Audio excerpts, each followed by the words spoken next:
I know I've been pushing it off, but I've got a lot of things going on, so I wasn't doing an episode on The Undertaker, but the way things are going, and with the news about Bret Hart, I wanted to do a special episode about Bret Hart. So this is WWF Attitude, Bret the Hitman Hart.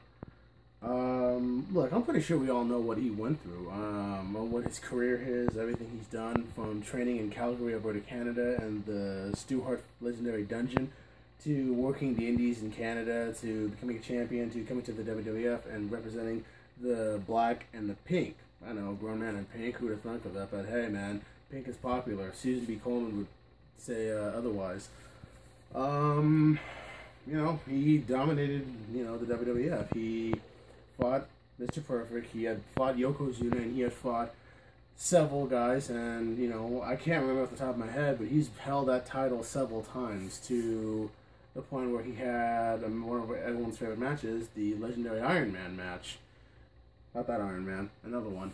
Between him and Shawn Michaels for 60 minutes, who would be the champion at WrestleMania 96. And when it was all said and done, even though they went to sudden death rules, which was kind of stupid, but it is what it is, he lost his title to Shawn. However, Bret would regain the title back a year later. However, before he had to do that, he had to take on a young up-and-comer named Stone Cold Steve Austin, and this isn't going to be the easiest thing ever. In fact, him and Austin would have a great feud leading into WrestleMania, where they would have a feud where Austin be bloodied and not tap out to the sharpshooter, but in a weird reversal of fortune, Bret became the hated heel, and Austin became a star, the guy everyone liked. Fast forward, Bret decided to get his family members together and get to the Hart Foundation, creative of Canadians, have him, Owen, Brian Pillman, Hart, Dave Bush Smith, and basically just said that Canada sucks. It's all, you know, I mean, not Canada sucks, I'm sorry. The U.S. sucks. It's all about Canada, that they're better than we are. That all this anti-U.S. stuff. And basically, some people thought you guys are stupid. Some people thought go back to Canada, and some people really hated him. Thanks to Bret Hart, I even hated Canada. And I ain't never been there before. Seriously. My parents will attest to this. And family. So, anyways, 97 would end with Bret wanting to go to WCW, but Vince would not let him leave, especially with that title. So we had the infamous Montreal Screwjob, where at Survivor Series, Shawn and Bret would fight. Unfortunately, Bret was in his own finishing with a sharpshooter, but he didn't tap. Vince, on the other hand, we all know what happened. Ring that damn bell! And then we knew what happened. Basically, Bret was drummed out of WWF. DX made fun of him the rest of the night.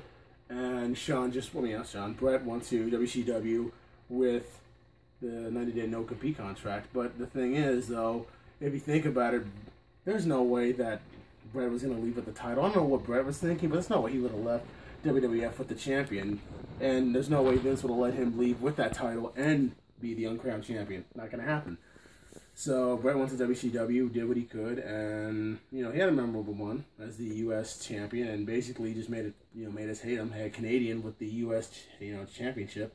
What are we gonna do? So when everything was said and done, they finally decided Hogan's out, Savage, Sting, they're all out. Let's put the title on him, and he had the title for a good reason. And then he started the NWO, Black and Silver, meh. And then he ended up fighting Goldberg, which ultimately cut his career short at Starrcade '99.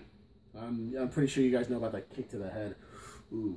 So that ended his career, and then he went through personal problems to his life, but in 2006, everything was validated when hell froze over, and Bret finally became a member of the WWF, or WWE, Hall of Fame.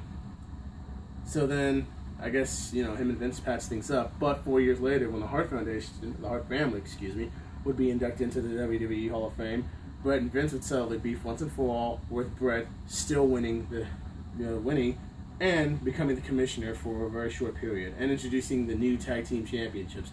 I know I'm not a fan of the gold penny belts, but better than having two guys hold two belts at the same time, you know, just tacky. So this has been WWF Attitude, Bret the Hitman Hart. I hope you guys find it enjoyable. I'll post it to you as soon as I can, and Bret, from the bottom of our hearts, fight Bret, fight. Thank you.